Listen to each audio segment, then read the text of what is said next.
Okay guys, welcome back to the book Ireland, Ur of the Chaldees. I'll just apologise beforehand of any murdering I do of any of the place names, words, especially the date of this book, 1873. It's written in a time where people were very descriptive and they had a bigger vocabulary, I think, than nowadays.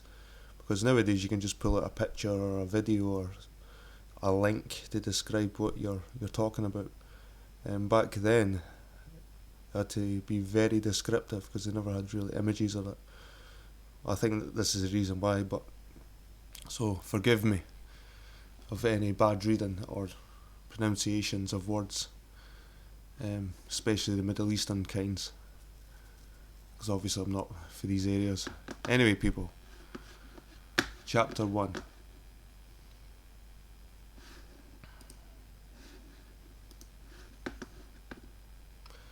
The extent of Chaldea, its situation not in the east.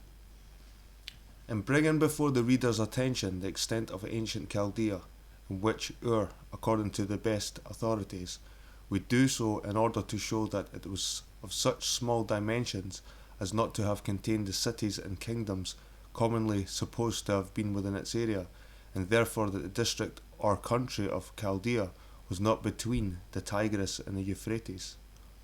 Perhaps the best authority that has appeared lately on the subject is Mr. Rawlinson, who has been quoted extensively in the notes to the new edition, The Five Great Monarchies of the Ancient World.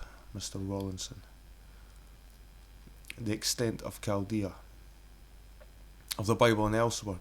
We give from his work, page 14, a passage on Chaldea. It is obvious that the only natural divisions of Chaldea proper are those made by the river courses. The principal tract must always have been that which intervenes between the two streams. This was anciently a district some 300 miles in length, varying from 20 to 100 miles in breadth, and perhaps averaging 50 miles, which must thus have contained an area of about 15,000 square miles. The tract between the Euphrates and Arabia was at all times smaller than this, and in the most flourishing period of Chaldea must have fallen short of 10,000 square miles. We have no evidence that the natural division of Chaldea here indicated was ever employed in ancient times for political purposes. The division which appears to have been so employed was one into northern and southern Chaldea, the first extending from Hit to a little below Babylon, the second from Nefer to the shores of the Persian Gulf. In each of these districts we have a sort of tetrarchy, or special preeminence of 4 cities, such as appears to be indicated by the words, the beginning of his kingdom was Babel, and Erech, and Akkad, and Calmeh, in the land of Shinar. The southern tetrarchy is composed of the 4 cities Ur or Hur, Hurak, Nippur, Larsa or Larancha or Laranka, which are probably identified with scriptural Ur of the Chaldees, Erech, Kelne and Elasa.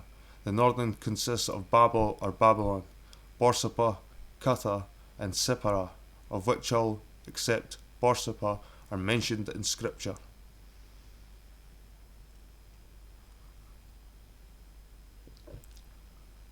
Beside these cities, the country contained many others, as Kilmad, Der Kirigalzu, Ihi, or Ahava, Rebesi, Duran, Telhumba.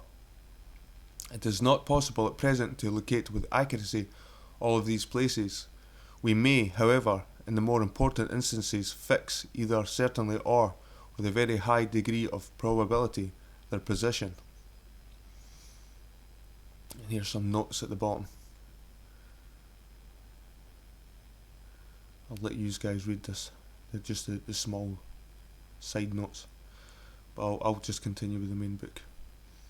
Hur or Ur, the most important of the early capitals, was situated on the Euphrates, probably at no great distance from its mouth.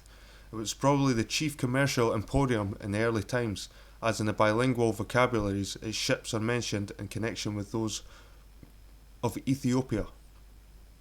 The name is now found to have attached to the extensive ruins, now about 6 miles from the river, on its right bank and nearly opposite its junction with the Shatel el Hay, which are known by the name of Mughir, or the Bitumened.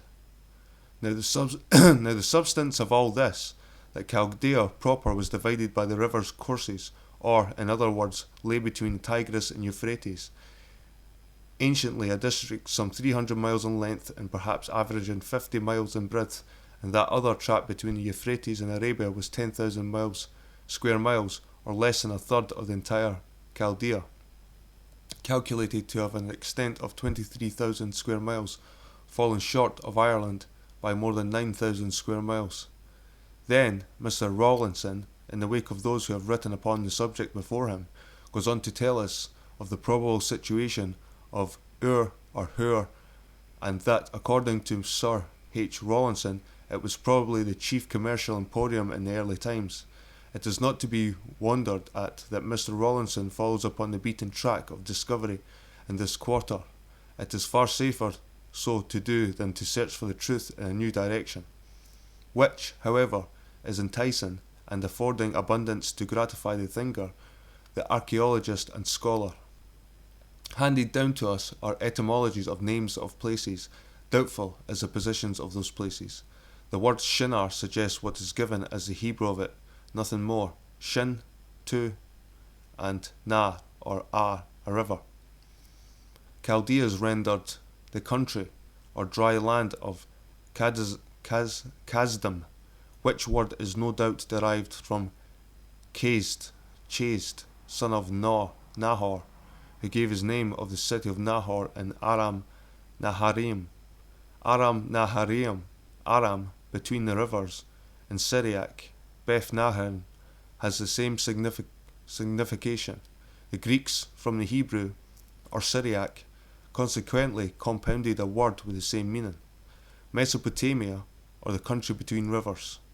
The Arabs knew it by the name of the island, or Al-Jazira. Babylon in Greek, and in Hebrew, Babel from Balal, to confound, which word is said to be contracted from Balbal, confusion. There are other etymologies, but the latter are the most probable and have the advantage of signifying exactly the state in which the question is involved at the present time, confounded and in confusion. We have given the above examples of ancient names of places because they are generally understood to mean the same thing, viz., the country or land between rivers. The one exception seems to be the Arabic al-Fazari, or the island. How these interpretations may be otherwise understood than they are intended, we will afterwards consider.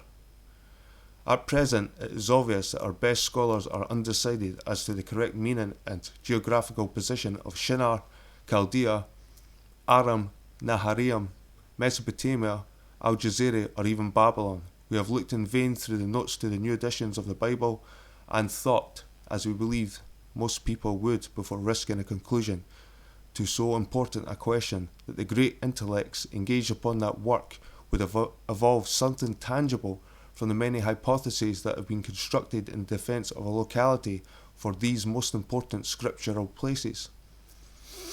The authorities for the new edition of the Bible have simply quoted from the best writers upon the subject.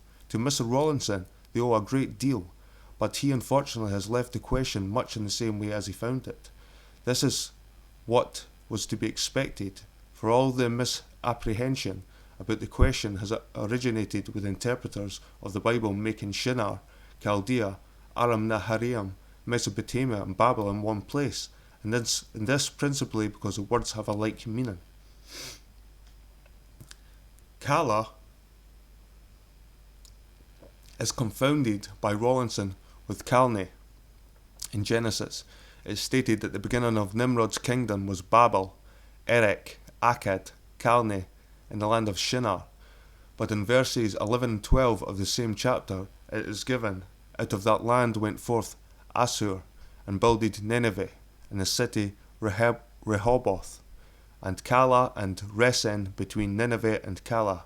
Beside Kala and Calne, there is a Calno quoted by some authors as the same place. There is nothing very strange in supposing Assur to have been the builder of Kala.